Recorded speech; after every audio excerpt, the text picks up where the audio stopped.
আপনি কি অ্যালার্জি, হাঁচি, নাক দিয়ে পানি পড়া বা অ্যাজমার জন্য মোনাস্ট্যান খাচ্ছেন কিন্তু মনে প্রশ্ন, এই ওষুধ কি নিয়মিত খাওয়া নিরাপদ সবার জন্য? এছাড়াও সবচেয়ে বড় যে প্রশ্নটি, গর্ভাবস্থায় কি এটি খাওয়া যাবে? ভিডিওটা শেষ পর্যন্ত দেখুন, কারণ শেষে এই গুরুত্বপূর্ণ প্রশ্নের পরিষ্কার উত্তর দেওয়া হবে। এছাড়াও আরও অনেক গুরুত্বপূর্ণ তথ্য আগে জানা জরুরি। এমন ভিডিও পেতে চ্যানেলটি সাবস্ক্রাইব করে রাখুন, আর ভিডিওটি উপকৃত মনে হলে একটি শেয়ার করে অন্যকে দেখার সুযোগ করে দিন।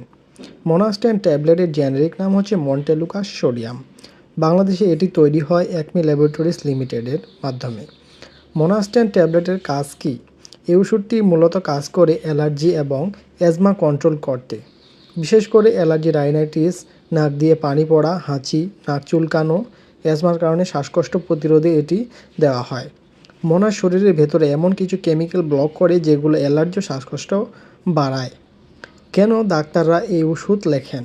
ডাক্তাররা সাধারণত মোনাস দেন যখন অ্যালার্জির সমস্যা দীর্ঘদিন থাকে, বারবার শ্বাসকষ্ট হয়, রাতে বা ভোরে অ্যাজমার সমস্যা বাড়ে, ইনহেলার ব্যবহারের পাশাপাশি অতিরিক্ত কন্ট্রোল দরকার হয়, তখন এটি দেওয়া হয়। কাদের জন্য উপযোগী? এই ওষুধটি উপকারী অ্যালার্জি আক্রান্ত রোগীদের, অ্যাজমা রোগীদের, শিশু ও বড়দের জন্য ডোজ আলাদা হয়। কিন্তু যাদের জন্য এটি দেওয়া উচিত নয়, যাদের হঠাৎ তীব্র শ্বাসকষ্ট হয়, অ্যাজমার অ্যাটাক চলাকালীন এই ওষুধ কাজ করে না। কিভাবে খাবেন? সাধারণত মোনাস্ট্যান দিনে একবার, বেশিরভাগ সময় রাতেই খাওয়া ভালো। খাবারের সাথে বা ছাড়া খাওয়া যায়। কতদিন খাবেন?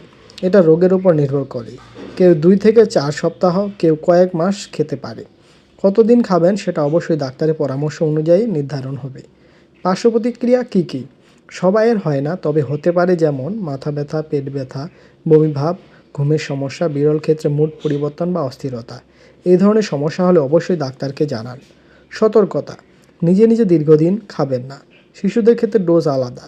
মানসিক পরিবর্তন হলে ওষুধ বন্ধ করে ডাক্তারের সাথে কথা বলুন। এখন আসল প্রশ্নটি হলো, গর্ভাবস্থায় মোনাস্ট্যান খাওয়া যাবে কি? সংক্ষিপ্ত উত্তর: ডাক্তারের পরামর্শ ছাড়া নিজে নিজে খাওয়া যাবে না। বিস্তারিত হলো, গর্ভাবস্থায় মন্টেলুকা সাধারণত তুলনামূলকভাবে নিরাপদ ধরা হয়, কিন্তু প্রথম 3 মাসে বিশেষ সতর্কতা দরকার। উপকার: যদি ঝুঁকির চেয়ে বেশি হয় তখনই ডাক্তার দেন, অর্থাৎ ডাক্তারের প্রেসক্রিপশন থাকলে খাওয়া যেতে পারে। নিজের সিদ্ধান্তে কখনো না। আপনি কি আগে মোনাস খেয়েছেন? আপনার কি কোনো পার্শ্ব প্রতিক্রিয়া হয়েছিল? কমেন্টে লিখে জানান। আর ভিডিওটি কাজে লাগলে লাইক দিন। এমন দরকারি মেডিসিন ভিডিও পেতে চ্যানেলটি সাবস্ক্রাইব করে রাখুন। ধন্যবাদ।